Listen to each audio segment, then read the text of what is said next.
When you're on a GLP-1, you often experience a smaller appetite. That means for GLP-1 users, every bite of food should be as nutritious and delicious as possible, and that's where Sprouts Farmers Market comes in. I knew they'd come in somewhere, and I guess now's where they come in. From nutrient-dense foods to proteins to supplements that help sustain muscle mass and energy levels, Sprouts has you covered. And with in-store wellness experts available, guidance is always within reach for any GLP-1 journey or broader health goals. Visit Sprouts.com to find a Sprouts Market near you.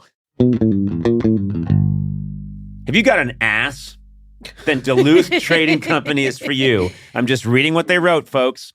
For decades, Duluth has been making workwear for harder workers. You got an ass, Sona? Yeah, I do. Well, Duluth Company's for you. From highly abrasion-resistant pants to heat-beating work shirts, Duluth empowers you to take on life with your own two hands. Ready to bolster your nether regions? What the hell? Duluth's buck-naked unders are the no-pinch, no-stink, no sweat solution when your junk drawer is on life support. Oh, God. They went too far. God. They went too far. Yeah, and you read it. You read it all. Didn't even ask any questions. I just blacked out, and this came out of my mouth. So you do your glutes a favor. Shop at a Duluth Trading store near you or at duluthtrading.com. Duluth Trading for folks who work their butts off. Hi, my name is Paul F. Tompkins. And I feel cautiously optimistic about being Conan O'Brien's friend. I think you're right to be cautious. You never know when I could snap. Am I right to be optimistic? No. Fall is here, hear the yell, back to school, ring the bell, brand new shoes, walking blues, climb the fence, books and pens, I can tell that we are gonna be friends. Tell that we are gonna be friends. Hello there. Welcome to Conan O'Brien Needs a Friend podcast for all people everywhere. If you enjoy humanity, you'll enjoy our podcast. Always trying out for Wait, a new what? slogan. I'm so sorry. What? To enjoy humanity? Is to enjoy Conan O'Brien Needs a Friend. Yeah. Don't you mean like you listen to this podcast and then you go, oh, the humanity, like the Hindenburg? Yes. That's a Or great, like the Hindenburg? that's a great reference for the kids. Kids love a good Hindenburg, a good Lakehurst, New Jersey explosion joke. No, I do think I aim, for this to be a podcast for the people everywhere. We are not. Nice. This is not a niche podcast. There's no velvet rope up here. We are here to allow anyone who wants joy and laughter. They're welcome. Oh, that's nice. Yeah, as long as you listen to the advertisers and buy those products. Oh, God. You're welcome to our very friendly little club.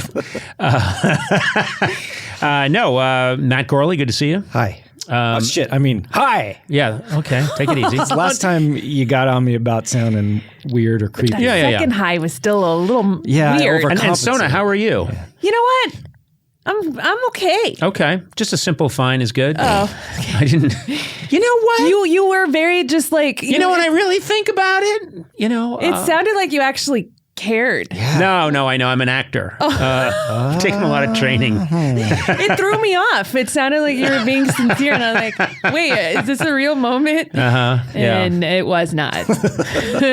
I'm excited that we're here. We're doing a podcast. We're together.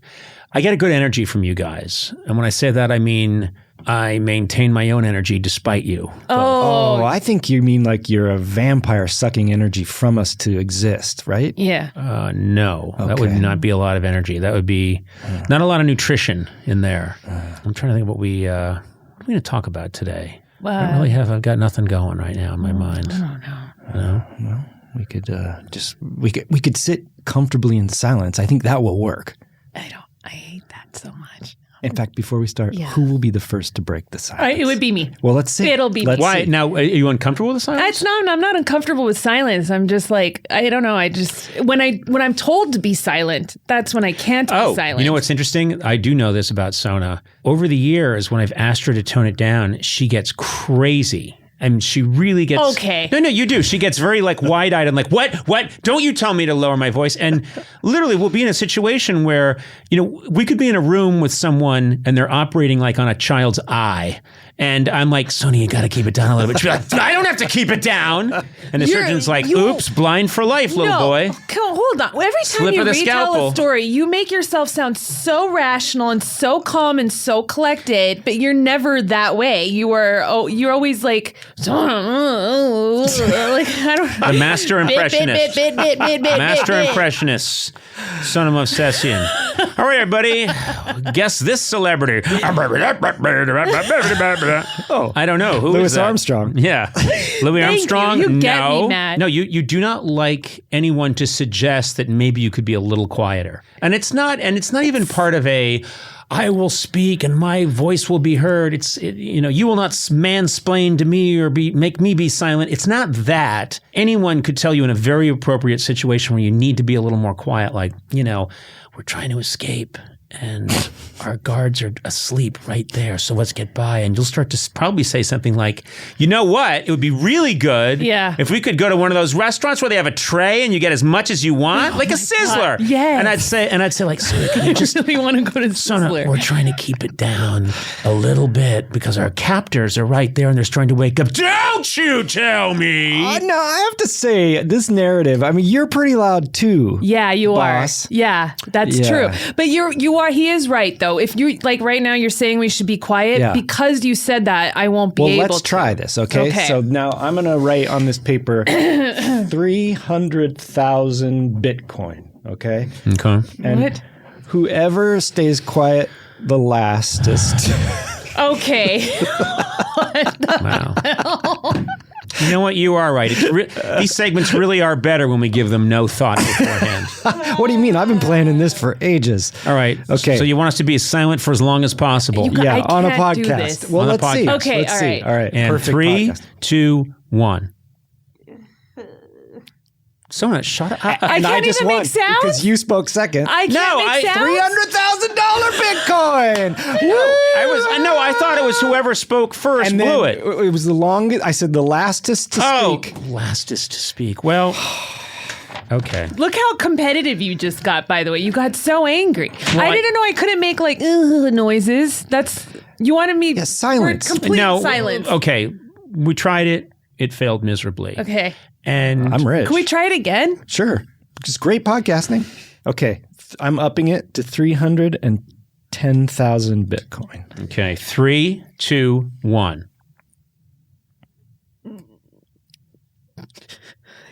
I can't do it. What's wrong with you? Seriously. I win 610,000 Bitcoin. No, okay, that's fine. Matt, you can I don't care about being second. I just didn't want to be the first one to talk. Well, I found my That's collar. weird that you can't do it. That's No. weird. It's I can. No, but what about like when you're twins or asleep? That's Are you able to be different. quiet? Why is that different? Because nobody tells me to be quiet. your husband need to Tack? be. Tack never says, "Hey, could you keep it down a little bit, honey?" No, he knows better. He knows better.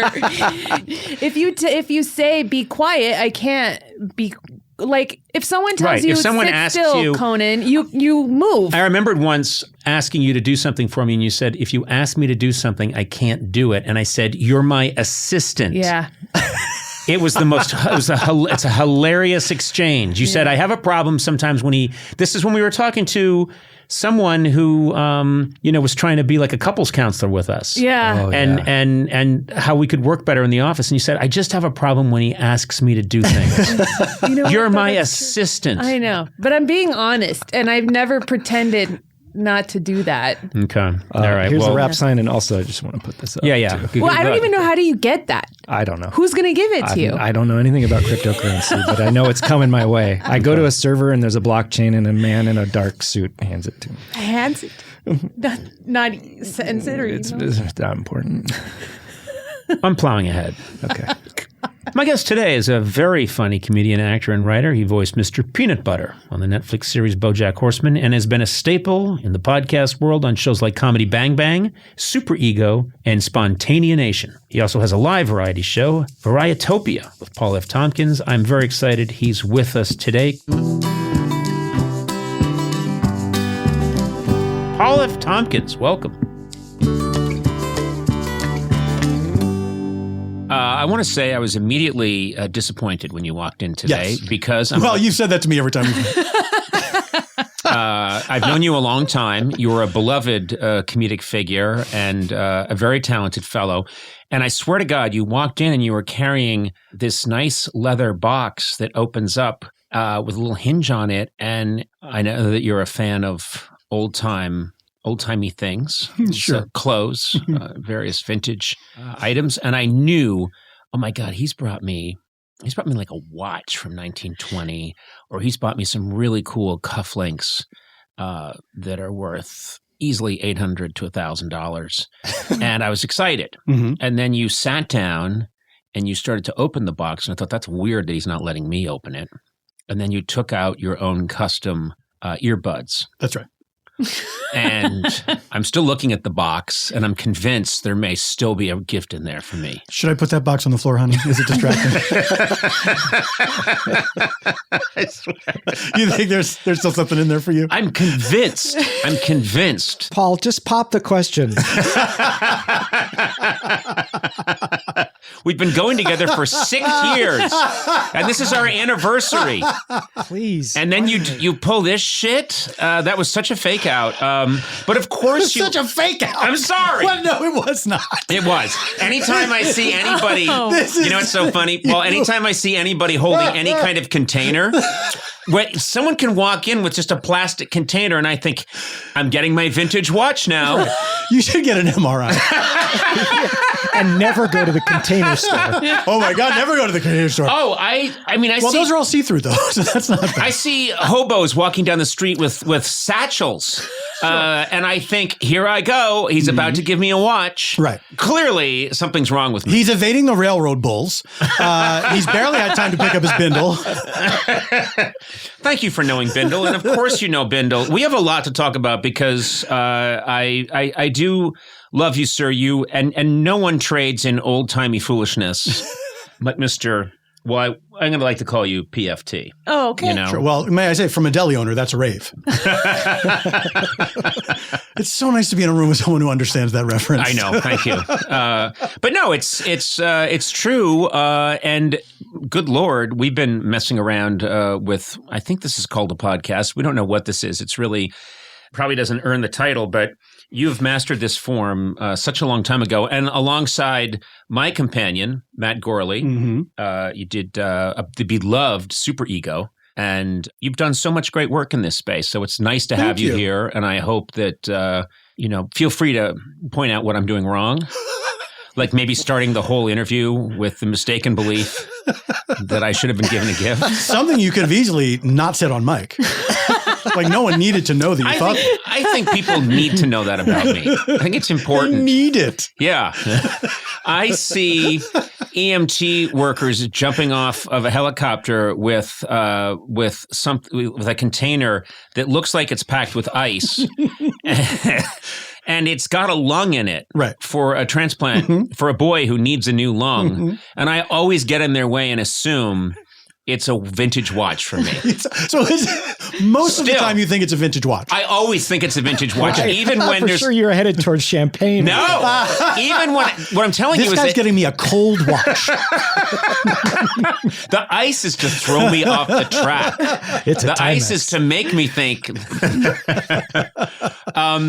I'm thinking back to when I first had you on the show, the late night show.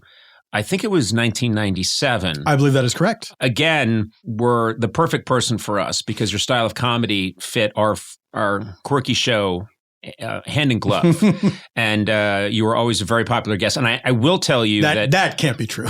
No, it is. You mean with the staff? Well, yeah. today, oh my God, viewers outraged, angered. Yeah, but listen, I'm thrilled to be today breaking the glass floor of your show and being responsible for this being the most least listened to episode. Oh, no.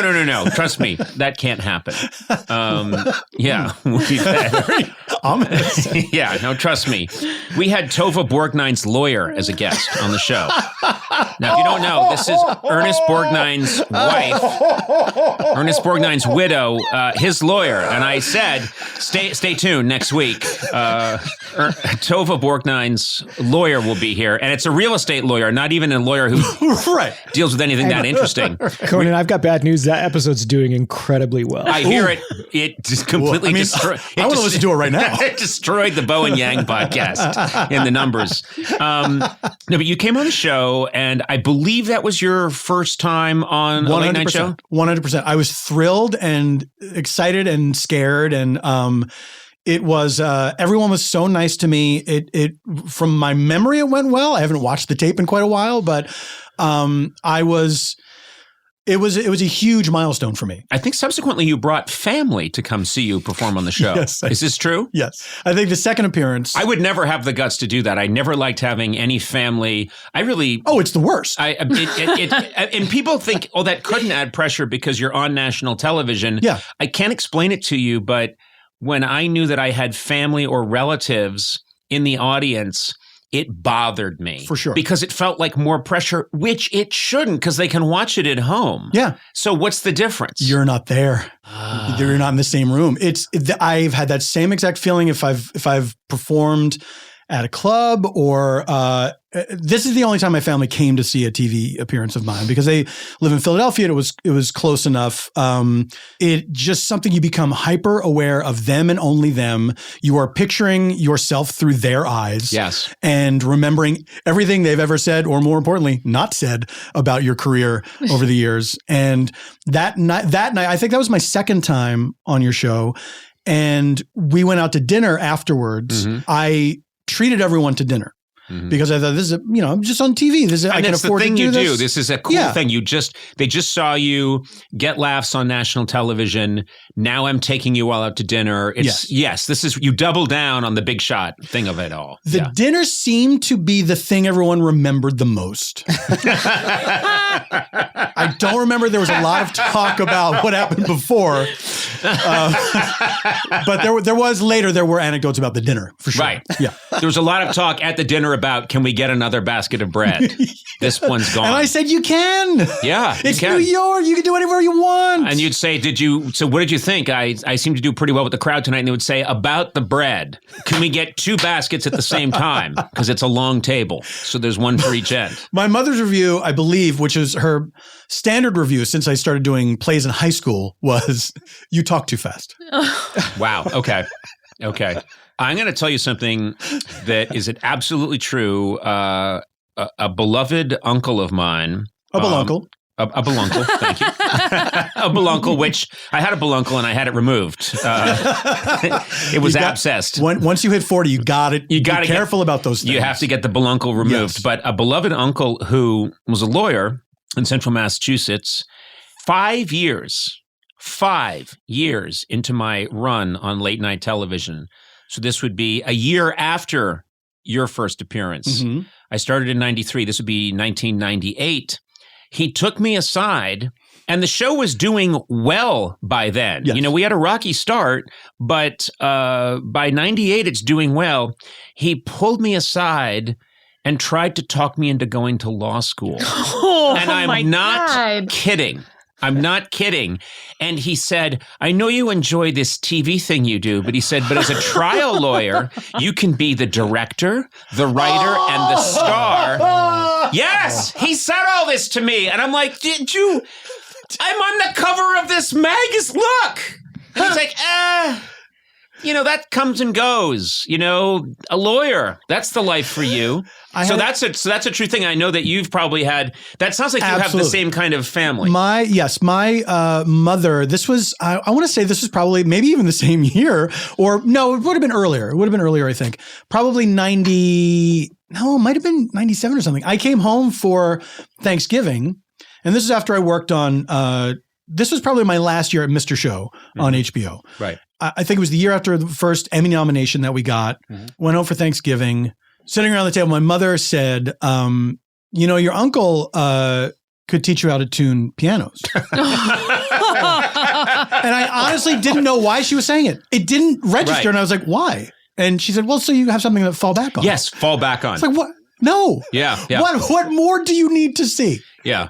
This has gone by every measure. This is going quite well. Against all odds. Odds, whatever you thought. Yeah. But no, I love that. And I think show business for so long was illegitimate. Mm-hmm. So show business was scandalous.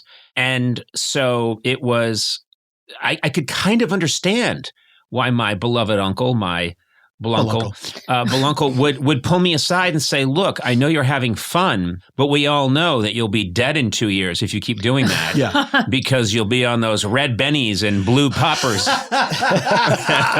Smoking jazz cigarettes. You'll be smoking jazz cigarettes.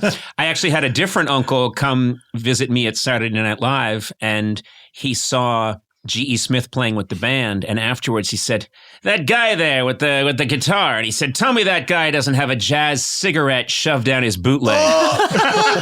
His bootleg. Tell me he doesn't have a jazz cigarette shoved down his bootleg. They all talk like Jimmy Cagney. Hey, come here. What do you hear? What do you say? Tell me that guy doesn't have a jazz cigarette shoved down his bootleg. Anyway, I'll tell you, Conan, we gotta get you out of this mess. The law's for you, pal. When I would think about it, I would always try to say, this is so outside their experience that, of course, for them, they're very fearful for you and so on and so forth. But the thing that always was so odd to me was, can't you see that I'm enjoying my life?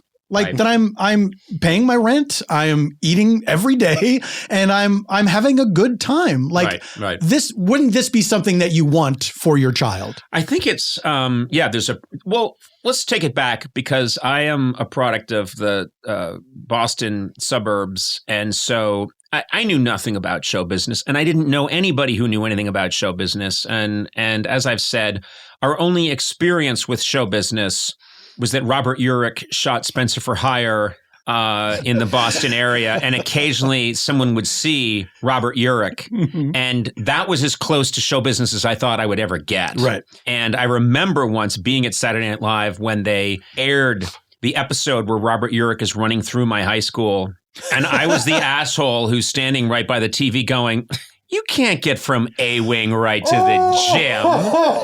Guys, you can't. And they'd be like, shut the fuck up. Who cares? And I'd be like, but you don't see what they did. They had him run out of the computer center, and then suddenly he's in the cafeteria? I don't think so. I hope you submitted that to Goofs and Gaffs on IMDb. I was that guy. Anyway, I was roundly beaten with sticks until I shut up. The World Cup is all about what's next, the future of the sport, the player nobody saw coming who suddenly becomes a star. Mm-hmm. Very exciting. Hyundai, official partner of the 2026 FIFA World Cup, believes the next starts now. Yeah. Yeah. Do you ever think about that, how the next starts now? I think about it all the time. Me too. Now, personally, I don't know what's next for me. I hope it's that I become inventor of some amazing piece of tech. Oh, boy. And it explodes and I become this legendary tech CEO giant. Okay. But I'm just waiting around for that to happen. Yeah, I'm not good at tech and I don't know anything about it. You have trouble with all tech. Yeah, I do. But for Hyundai, they're not like me. They're not sitting around waiting for some impossible thing to happen. They're building it now. Nice. With innovative vehicles, advanced technology, and by helping support the next generation of soccer stars. Or, as many people say, football. Yeah. From cars to robotics, they didn't come to the 2026 FIFA World Cup to play around. Instead, they're looking ahead, growing, evolving. The future of football and Hyundai isn't coming, it's already here. Yeah. Isn't that incredible? Hyundai, official partner of the 2026 FIFA World Cup. You know what? Yeah. I need lots of data to run this business. You're a big data guy. I am. People think I'm just a guy at the microphone spouting stuff. I need data, raw data. Love Data's it. at the heart of every organization, but managing it can create friction, risk, and manual work. No one needs that. Everpure transforms static data into a living system, making it intelligent, instantly accessible, secure, energy efficient, and ready to perform. Plus, Everpure's Evergreen subscription automatically delivers the latest innovation and security upgrades. Whether your data is in the cloud, on-prem, or at the edge, Everpure makes data management so simple, It just feels like second nature. Yeah. Tame your data chaos with Everpure. Visit everpuredata.com to learn more. Back to school starts now. Get long-lasting battery life on the Dell XPS laptop powered by Series 3 Intel Core so you can work from anywhere. Now starting at $699 with exclusive student pricing starting at $599. Complete your setup with savings on select monitors and must-have electronics and accessories. Limited time deals and free shipping on PCs and more await you at Dell.com/deals. That's Dell.com/deals.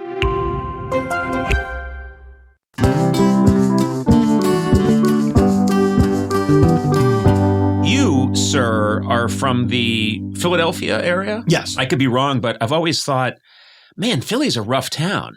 It can be, yeah. I mean, Boston is too, but if they don't think you're funny in Boston, they let you know verbally. In Philadelphia, if they don't think you're funny, they throw a battery at you. No, that's heavy just, battery. That is just Santa Claus. Please tell that story. Please tell that story.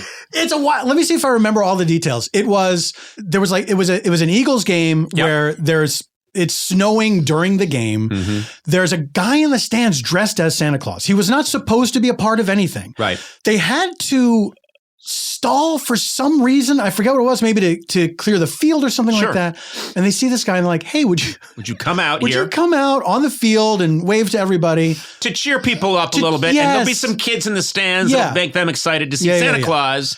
Well, people were not excited to see Santa Claus. People were drinking. I mean, beer is an all-weather drink. Sure. And people started throwing snowballs and batteries at Santa Claus. Now this... Why do they have batteries? Well, first of all... You listen to the game on your portable radio. Yes. They throw the full radio. And also... Well, radios are more expensive to be fair, than batteries. it was battery day, and then the second time they tried it... It was nickel battery day. It was nickel battery day where they give... And then, to be fair, the next time they tried a Santa, it was rock day, and they gave everybody a rock in the stands to play with. Jeez, stay away from Grenade Day. Yeah. Ninja Star Day was not a fun time for anybody. But no, that was always the word on Philly was they'll kill you.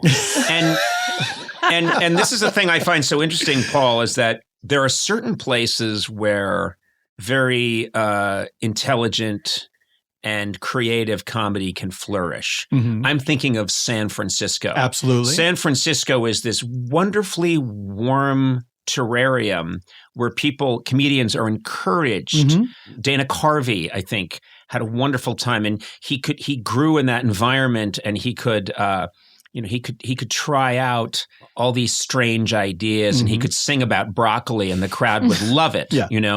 And then famously, this didn't happen to Dana, but there are a lot of acts that flourish in that wonderful warm terrarium, and they say, God, I'm so good, and I'm killing with my Mr.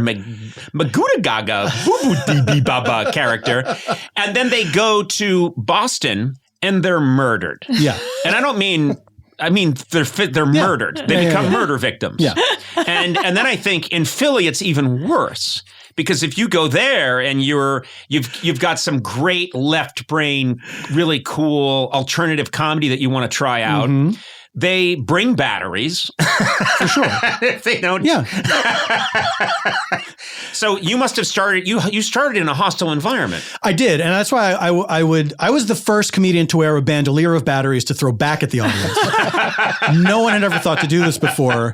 And if I sensed people were getting restless, I'd reach for a D. Yep. I'm like, do you want some of this? You want a D? Yeah. Or are we going to listen? You want to see? You want to see battery? I'm going to put your tongue on it. Yeah, exactly. Oh, that's the 9-volt. Excuse me. Yeah. It's been so long. It's been so long. Yeah, it was. Philly was a place where you really had to. You had to really be on your game, and you had to be very good at monitoring the room, right? And sense when they were getting tired, which in my case just meant I would talk faster. Yeah. I thought that would be a way to engage them more. Right. Wait, is this what your mom was talking about? Exactly. Oh my God. This is what she saw. She saw. I didn't expect the tears to come so soon in the episode. How many batteries does she have? She was buried with her batteries. Yeah. Yeah. That was her wish. So, this can go two ways. I've seen this, I've noticed this, where there are comedians that grow up. I sometimes think of them as those fish that learn to live at the bottom of a very polluted river. Right. You don't want to eat that fish. Yeah. They survive, but they've got one eye and no mouth. Yeah. And they've adapted. And there have been times where over the years we would have a comedian on who had done very well in clubs in really tough cities over a long period of time. Yeah. And they would come on the late night show. And I'd say, here they are. And I'm not going to name names, but I'd say, here they are, all the way, they're from Braintree, Burlington, Brockton. And a comedian would come shooting out from behind the curtain. And he'd just start kind of yelling at the crowd. Yes. And acting like, I'm going to get you before you get me. Yeah, absolutely. And you could tell they were just tough. Like, this is someone who had, like that fish at the bottom of the Hudson River, had just learned, I can eat old boots that have sunk to the bottom.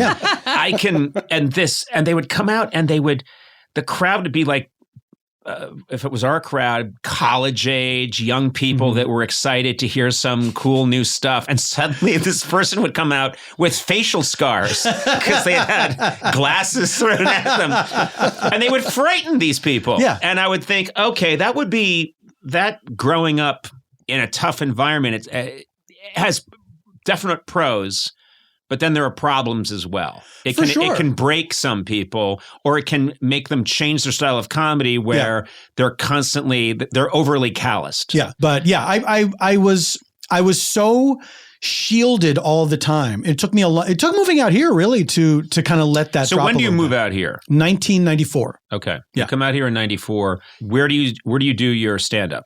I don't do stand-up. I did a few clubs when I first got here. I got hooked up with somebody who took me to open for them on a few gigs, and like just the worst, like weird towns in Las Vegas. And this guy was kind of a weird sociopath, and we were in a car together for days.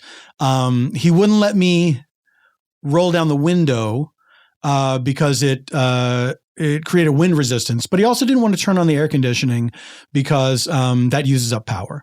And I remember I was. Did he put a sail on top of his car to capture some? This guy is so obsessed with. I remember he had a big fan on the trunk. I've seen that work on a Wile E. Coyote cartoon. Right. You can have a fan. I still don't understand. I'm supposed to be a smart person. I don't understand why you can't put an electric fan on a sail and power a vehicle, and that would not be a perpetual motion machine. Exactly. You just have to get a big enough fan. That's all it is. Exactly. Yeah, of course, not the fan from your dumb bedroom. That's not going to work. Right. Idiot. I'm so glad a real scientist is here to back me up. So you'll come out here, but I would think that you would have to find, because at some point you find improv. Yes. And to me, I was very interested in performing and did some, wrote out jokes and did some stand up when I was in college. And then I remembered someone saying to me, have you thought about improv? And the only improv I knew of was Second City in Chicago.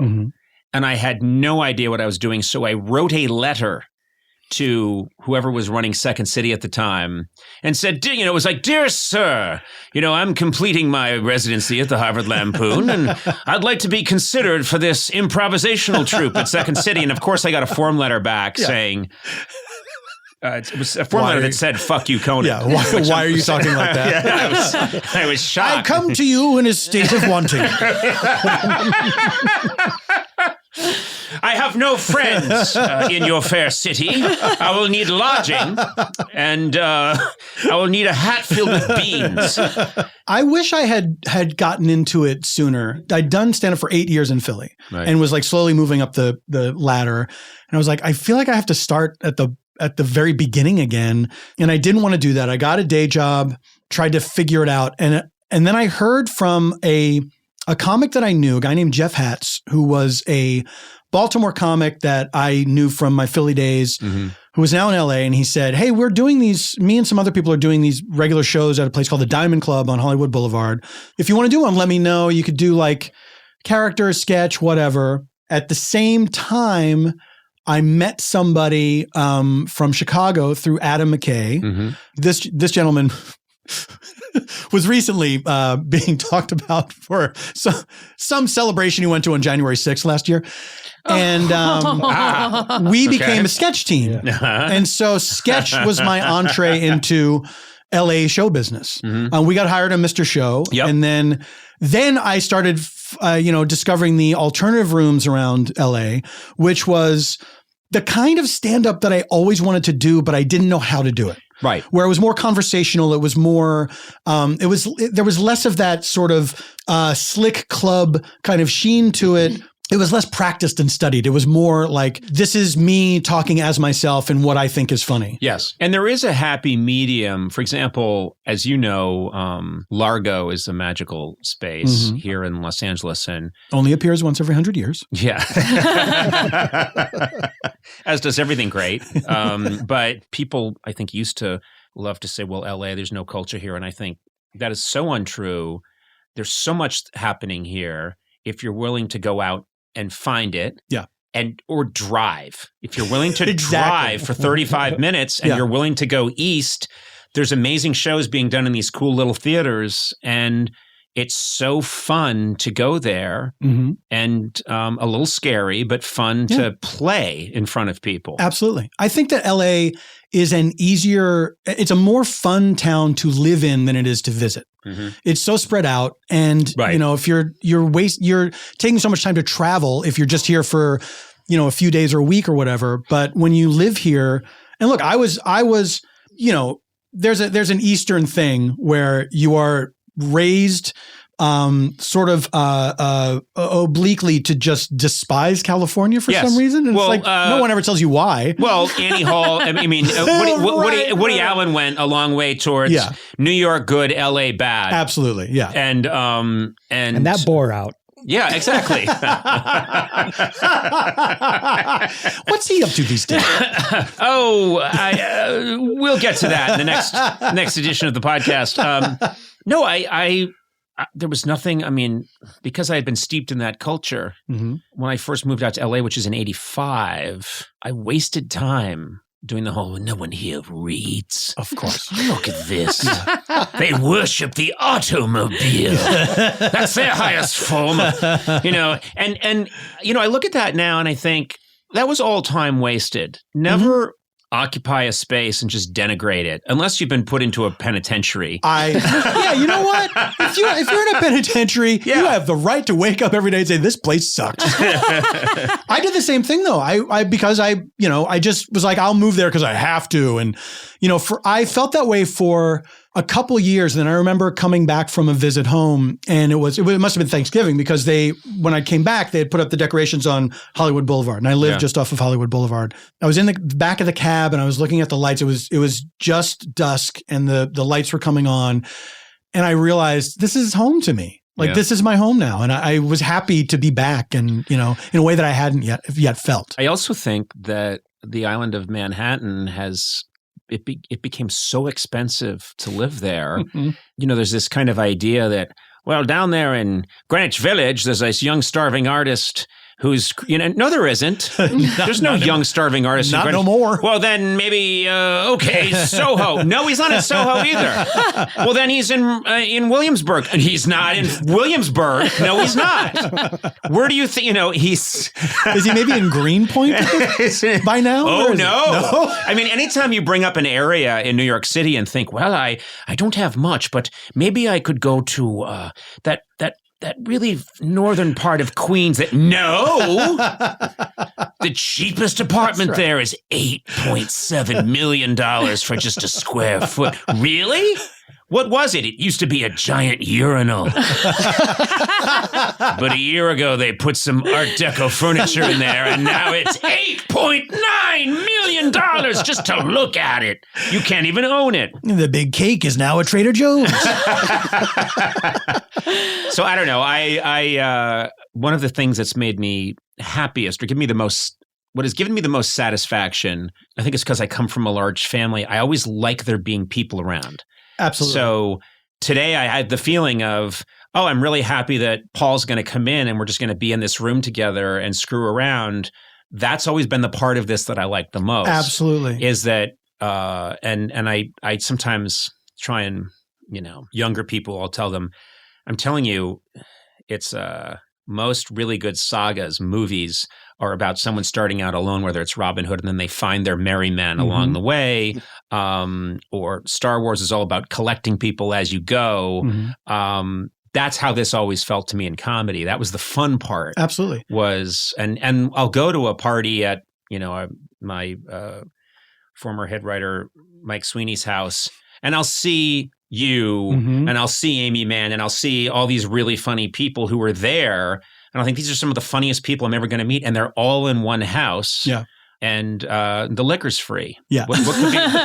To me, it is, as a child of the 70s and 80s. Like when I was a little kid, it was the 70s. And the feeling to me is when I would be at the top of the stairs listening to a party that my parents were having. Yeah. And just saying, man, a sex party. I thought that was implied.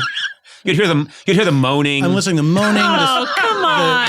The squelches. Yeah. The sound of peeled latex. And I'm thinking, I gotta get down there. And now when we go to a sex party at Mike Sweeney's house, I'm like, this is the dream. We did it. Yeah, no, many times my parents would tell me, listen, you can't, it's a sex party and you're 8. So obviously you have to stay upstairs and you have to watch Lost in Space, but one day you'll have your own sex party. Yes. And God bless them. No listening, but they know they're going to listen.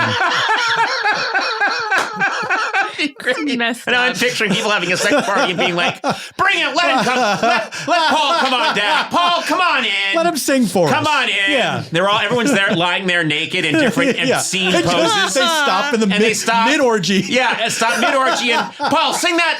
No, Paul plays the recorder. He plays the recorder. He's in the 4th grade. Paul, play a recorder. Oh, man. Oh, that's people nice. Leaning on one elbow on the floor. Yeah. COVID ruined everything. Yeah. Boy, that was great. Will you say goodnight to Mrs. Walensky? Good night, Mrs. Walensky. All right, I'm going to get back. Sona, you're young. This is the way it was. Is it the way? Oh, this is just normal. Okay. Exactly. Oh, trust me, everyone, and it was the scene, man, and you missed out on it. But God bless. I wish my parents had a sex party. I missed out. It's not too late. It's never too late. I have to ask you that you are a hilariously gifted gentleman, but you've what always catches the eye first is your attire, your sartorial splendor. And I've said this to you before, but it is the most accurate description that I could ever give. As I'll encounter you at a party at someone's house, and you're always not dressed kind of like, you're dressed exactly like John Wilkes Booth. It's not. It is. It's not always. No, first of all, and I mean literally someone who has, we need you to recreate the crime exactly. Blam, Sic Semper Tyrannis leaps out of the box. You've got the whole, the whole attire. All of those things, me jumping from that box, yelling Latin, that was all a coincidence. And you just happened to be you fleeing on horseback and evading capture for 13 days was all just coincidence. Yeah. They're not related to each other. These were things I was doing separately. I get when you add them up. Of course, that's what it looks like. No, it's very impressive. I am not making fun of you. You can sell it. First of all, you sell it. Thank you. Your clothes are fantastic. Thank you. And you'll have like the chain you'll have the watch fob, and you'll have the dagger that Booth used to stab General Rathbone, who tried to capture Booth before he escaped. You have it down, But I'm quite impressed. But where does that all come from? When did you start doing that? I just want, ever since I was a little kid, I loved costumes. I loved dressing up when like it was for you when I was a kid, when you would see people on TV, everyone was dressed up. Yes. And that to me was very adult. It was like, that's what I'm striving for, is to be a cool grown up. Yeah. And the older I got, the more kind of fun I had with it, like being a kid again, and like, I'll wear a frock coat to this Christmas party. Why not? It's Christmas time, you know? Right. And I've just always had a love of clothes, and putting things together in that way gives me great joy. A lot of people don't know this, but you'll know this. But everybody dressed up in show business. They always dressed up in show business. And then when I try to explain the impact of Saturday Night Live when it debuts in October of 1975, it's very hard to explain to people. I think I know what you're going to say. Is that all of the rest of show business, whether it's, Carol Burnett show or Sonny and Cher or The Tonight Show with Johnny Carson or all variety shows, people are decked out, 3-piece suits. They're wearing glittery clothes. They're wearing outfits that only someone who's in entertainment can wear. Mm-hmm. You can't walk into a restaurant wearing. When the Brady Bunch had a variety hour, they're all wearing these insane Elvis jumpsuits. So Saturday Night Live comes on the air, and no one in the band was wearing a suit. Mm-hmm. They're wearing jeans and T-shirts. The host, George Carlin, is wearing jeans and a T-shirt. And people at the time who were there, like Bernie Brillstein, who was representing Lorne, they saw that at rehearsal, and then they said, Bernie Brillstein said, when's everyone putting on their tuxedo? And everyone said, oh, no one's putting on a tuxedo. And that was a revolution. Absolutely. Yeah. And it didn't look like anything else on television. And people that was the most stunning thing, was someone coming out and addressing a television camera wearing a T-shirt and jeans. And looking like they just got done digging a ditch, for God's sake. Yeah. And with the long hair, you can't tell if it's a guy or a girl. Get a job. Get a haircut, you bum.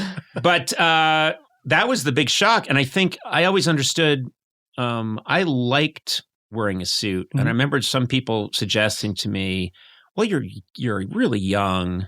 This is this new, very different, weird show, and you're supposed to represent this new era. You should just come out like in a leather jacket and a T-shirt or whatever. And I remember thinking, no, we want to be anarchists in a way, but the best way to be an anarchist is to look innocent. Yeah, absolutely. And also on a very practical level, when a tall, thin man acts like a fool wearing jeans and a T-shirt, he just looks like someone who's acting like an idiot. Yeah. When you're wearing a suit and a tie and you're acting like an idiot, it's 600 times funnier. Yeah. It's silly. And it's silly. Yeah. And to me, it always just felt like, oh yeah, it's Dick Van Dyke. Yes. If I can move my body in an awkward way wearing a tight fitting suit, it's 1,000 times funnier. But what you were doing a bunch of years ago, I really do feel has come into vogue. What I think is great about where we are right now, like fashion-wise, the general fashion of the country, if not the world, is that everybody can wear whatever makes them feel good. Right. And it's like, I don't feel like everyone should be wearing suits all the time. I don't want everybody to just look like me. Like that's weird. Right. I think it's great that you can have a different hairstyle than everybody else. You can have different clothes. You can have, piercings, tattoos, whatever. It's like things come and go, and we'll see how long this lasts or that lasts. But right now, I really enjoy that there's just this mishmash of styles. It's that's the way it should be. I'm kind of intrigued with the idea of me suddenly dressing like Pete Davidson and wearing Supreme, like lots of that kind of stuff, because clearly he knows what he's doing and he can pull it off, and it's working great for him. But I would love it if I did it and people would feel so bad for me. Yeah, absolutely. And people would ask me what I'm doing. I'm saying, hey, no, I'm not copying Pete Davidson. This is what I like. And it would so completely be untrue. Right. And I would look like such a whore. Can you imagine me dressed that way? Did he get divorced and we didn't know? Yeah. From reality? That is weird. That's right. I leave my wife of now 20 years and my 2 kids. That's right. And people were like, why did you do that? It seemed like you had a pretty good marriage. I just wanted to wear Supreme. And I realized that the first step was I had to leave my wife and children. And then I just started on the tag. Yeah. And then I just start hitting clubs and stuff. Yeah. And people were like, what are you doing here? You have bottle service? You're at a table? Yeah. And Okay. I don't even know what bottle service is. Does that mean wait a minute, so you're going to bring the Pepsi to me? No, we're not bringing you Pepsi. Well, let me understand how this works. I'm being joined by my friend Paul F. Tompkins. He's coming on his horse. Did you order the Pepsi yet? Well, they said they had bottle service. Do you see that my cap is on sideways, sir? Do you see I'm wearing sunglasses where one of the lenses is missing on purpose? Look at this fabric on my arm. It looks like real tattoo. Yeah. Yeah. You know what I have, sir? I have big dick energy. Now, where's my Pepsi? Hello? Hello? He's got PDE, Pepsi Drinkers Energy. Bottle service. God. What a great scam. Yeah. It's great. unbelievable. And people are like, yeah, I want to impress people by letting them know I have money enough to fall for this scam. Right. That's how rich I am. I don't care. Oh my God. Yeah, they should make a t-shirt that says "Scam me." Yeah. and the implication is I have so much money I don't care. Yeah. Yeah. Where in Nigeria do I send this check? Yeah. Please, you fill in the amount. I don't have time. Tell me about, you do this live show, Varietopia. Yeah. With Paul F. Tompkins. That's how you got the job. Was the title? Just so people know. Listen, if you see Varietopia with somebody else, that's not the real one. I've been seeing Varietopia with Tom F. Paulson. Oh, that fucking guy. It's fantastic. What? Yes. Oh, wait, he does the show the day after I do it. He fixes all the mistakes. He dresses just like you. That's right. I had this idea once that it'd be really funny if because I heard once that Gallagher paid a guy to go out, he's so successful that he turned it into a franchise. Mm-hmm. So he pays someone else to sort His of brother. his brother Gallagher to go too. out and be Gallagher too and do shows. And I always thought, I want to hire a guy, who looks kind of like me, but make him wear a red pompadour wig. And his name's Conan O'Brien. And he goes out and it's not good, but some people come and he's allowed to use some of my imagery and stuff because I get 40% of the gate, and he goes. That's not bad. That's generous, I think. He tours the country, Yeah. and it's really shitty. Or conversely, people like it a lot better than anything I've ever done. Exactly. How many people at Gallagher 2 are there because of irony poisoning? You know what I mean? Is everybody there like, I just want to see Gallagher's old stuff. I don't want to see his new stuff. Smash fruit. So tell me about Varietopia. Where do you do it? I do it at a great venue called Lodroom in Highland Park here in Los Angeles. This is an old Masonic lodge that has been restored and refurbished and is now a club. It's now a music venue. And I fell in love with the place. I'd wanted to do, coming out of the first quarantine, I was thinking, I miss doing live shows. I miss doing variety shows where I can do stand up and I can do sketches and have a musical guest and sing with them and everything. And so I got in touch with this place. And so now I'm doing this show at Lodroom. I started back up in September, and it's been, it's all the things that I've always wanted to do at the same time. It's my favorite thing to do. It's my favorite thing to do.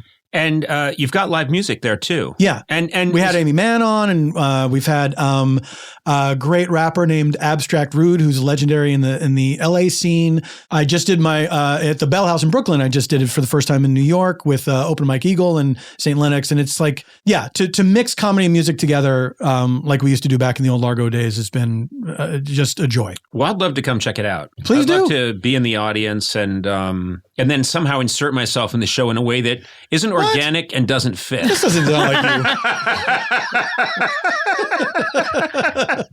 Well, that sounds like a lot of fun. I do want to come see it, and Please, anytime. I will not ruin the show. I promise you I will not You'll ruin the show. only enhance it. I'll enhance it by randomly shouting out That's right. lame suggestions from the crowd that were never funny. Right. Gynecologist! We're not doing improv, sir. But thank you. Gynecologist! Okay, all right. At least you didn't say dildo factory. That's usually what we get. I'm Conan! Oh no. Sir, He got hit by a big rock.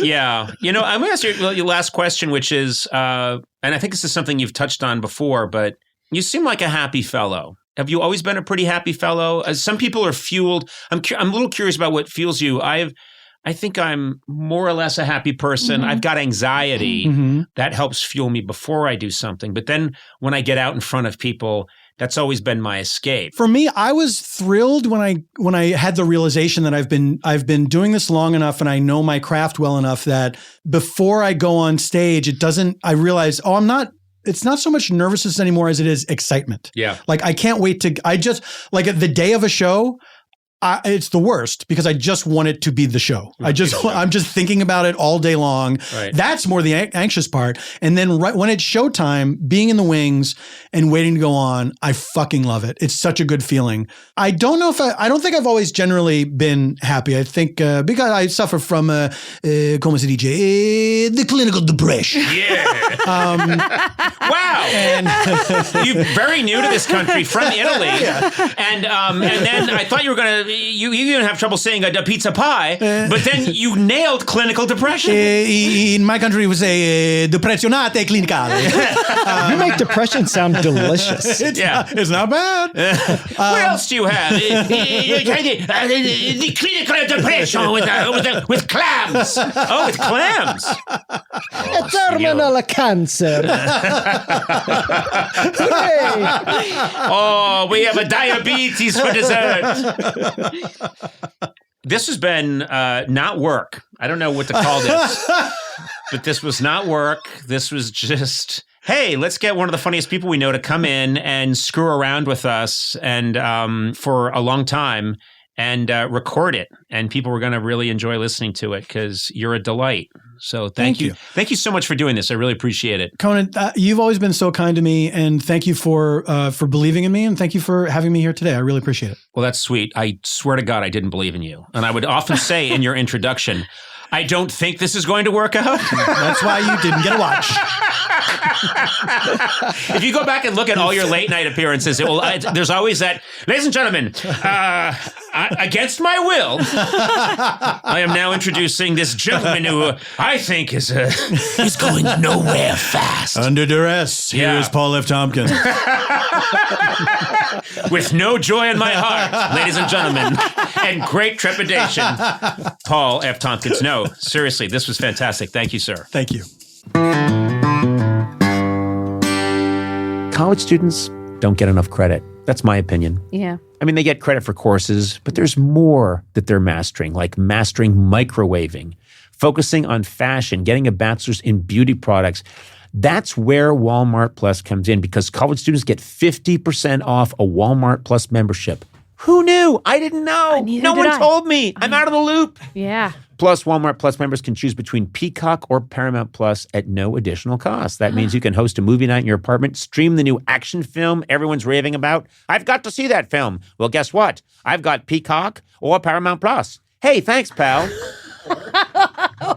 If you forgot to buy popcorn and somehow the soda's gone, no problem. Free same-day delivery means snacks show up without leaving the couch. That's nice. You just keep lying on your couch. Yeah. You don't even move. That's the best. Well, it's a problem if too many people do it. America loses this initiative. Conan, stop it. From last-minute class supplies to late-night study fuel, Walmart Plus fits into college life in a way that feels almost unfairly convenient. Yeah. Too convenient, if such a thing is possible. Every Walmart Plus member knows it's a membership that pays for itself. Try Walmart Plus free for 30 days, $35 minimum for free delivery. Separate registration required for video streaming choices. Terms apply. Peyronie's disease, also known as PD, is a condition that isn't talked about often, but it's more common than many men realize. Some men may even feel embarrassed or reluctant to bring it up. PD may involve a buildup of scar tissue that forms under the skin of the penis, which can cause a noticeable curve with a bump during an erection.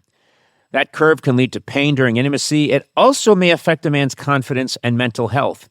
Yeah. It also can lead to frustration, depression, lowered self-esteem, and even withdrawal from sexual activity and physical intimacy.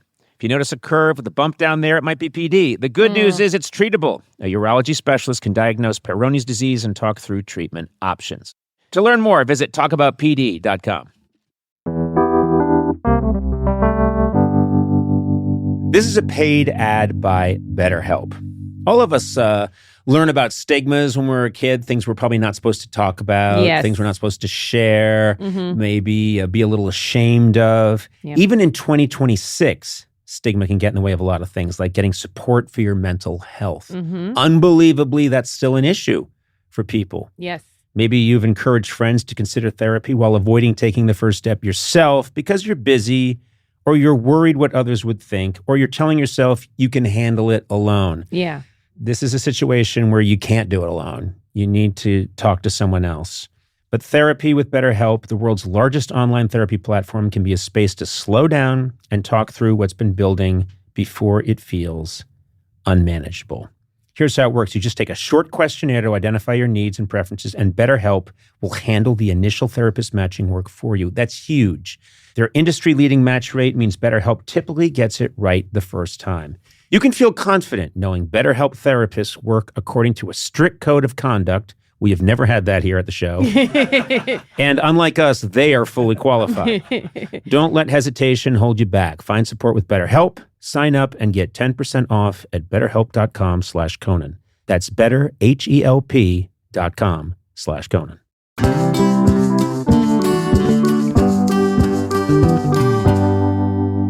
I had an interesting experience recently that I'd like to share. Yep. Sony, you know this about me. I tend to lose my Kindles. All the time. I shed Kindles.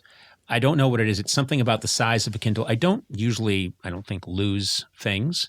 But this, I know, glasses. I lose glasses, Yeah. sunglasses and glasses. But Phone. Yeah, didn't you Occasional drive off with your phone on the roof or something? Lost your I wallet. lost my phone, Yeah. my wallet. Yeah. I lost a son. Sean, if you're out there, Yeah. I do love you. And I wish I'd made some attempt to find you. But anyway, okay, I do lose things. But one of the things I lose regularly is a Kindle. I'll get a Kindle, and I love the Kindle because I travel a lot, especially in non-COVID times. I travel all the time, and I love to read. I love not hauling around a lot of books. So I had a Kindle, lost it, had another Kindle, lost it, got another Kindle, lost it. Jeez. Now, I know.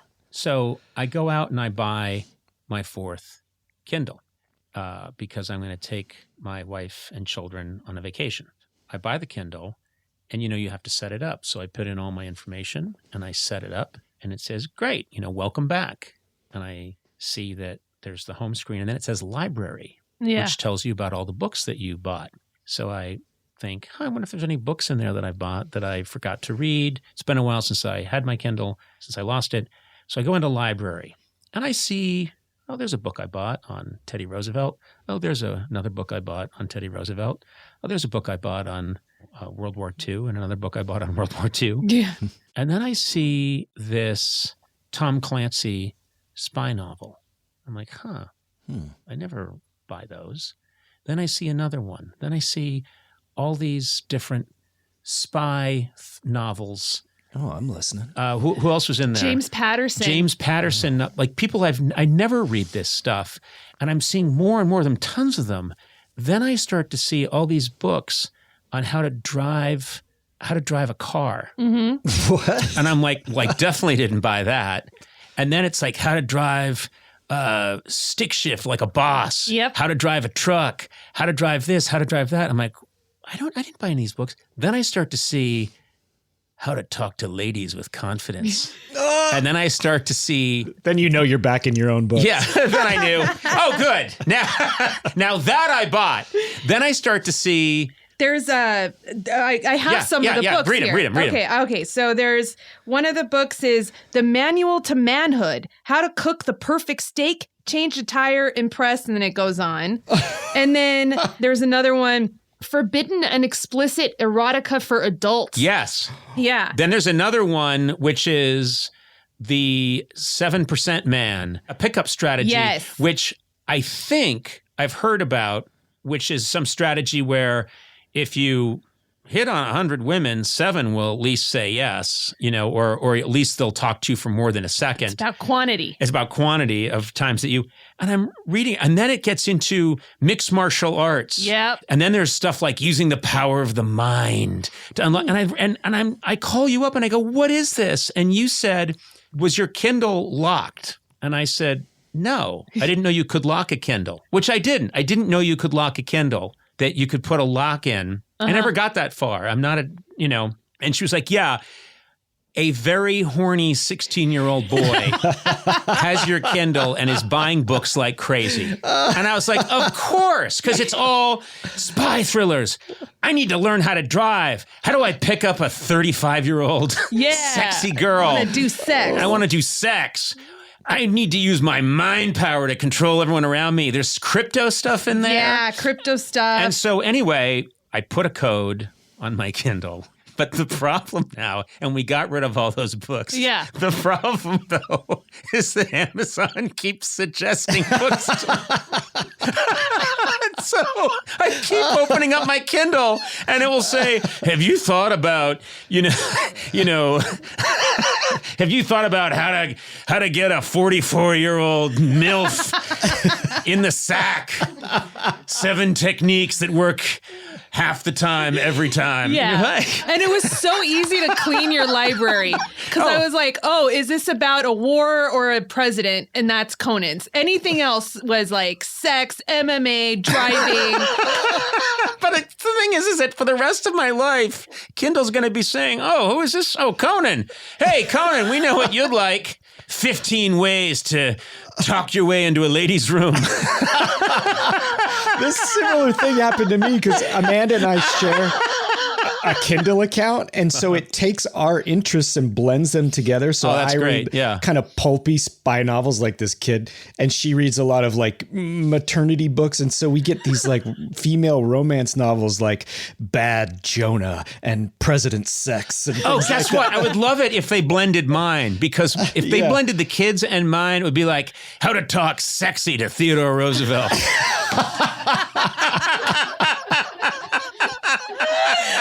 How to get Abraham Lincoln in the sack and then knock him out with a special Taekwondo kick. Please do that. Please blend my accounts. Kindle. Oh, wow. Okay. That was fun. Anyway, I did cancel that one account, so I'm sorry, kid. You're out there and you're listening to this, but you did get like 60 books. I did treat you to 60 books, so yeah. My hope is that whoever Kevin shows up your door with a 35-year-old woman. He needs to drive in a Ferrari again. Thanks, Cones. Cones. Thanks to you, I met Erica here. I've got a Maserati, and now if you'll excuse me, and then he sweeps his leg around and knocks me unconscious.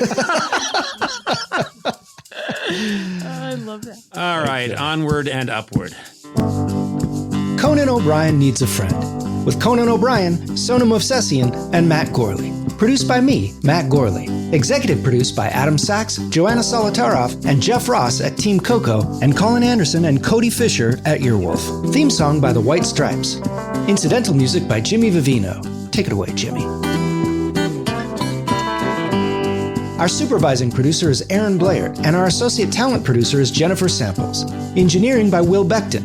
Additional production support by Mars Melnick. Talent booking by Paula Davis, Gina Batista, and Britt Kahn. You can rate and review this show on Apple Podcasts, and you might find your review read on a future episode. Got a question for Conan? Call the Team Coco hotline at 323-451-2821 and leave a message. It too could be featured on a future episode. And if you haven't already, please subscribe to Conan O'Brien Needs a Friend on Apple Podcasts, Stitcher, or wherever fine podcasts are downloaded.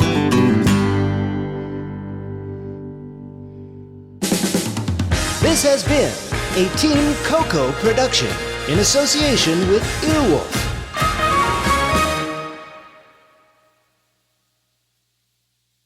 Looking to scale your outcomes beyond search and social?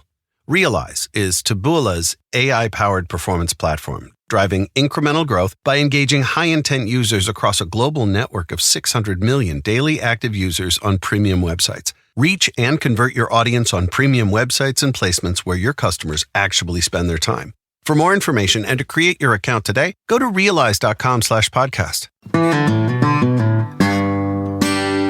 Sona, what's a tradition in your home? My family always does a family picnic every That's nice. year That's a with good all of tradition. my aunts, my uncles, my cousins. It's really fun. Well, guess what? No matter how big, small, or silly, traditions can bring people together. And Tostitos is there to celebrate the traditions that matter. They start with whole corn kernels to make masa the traditional way and bring you a variety of flavors like a hint of lime and Mexican street corn. I love street corn. No artificial flavors, colors, or preservatives, just quality ingredients and amazing flavors worth gathering around. That's the Tostitos way. Celebrate your traditions with Tostitos, or maybe even start a new one. Hello. Tostitos. Tradition matters.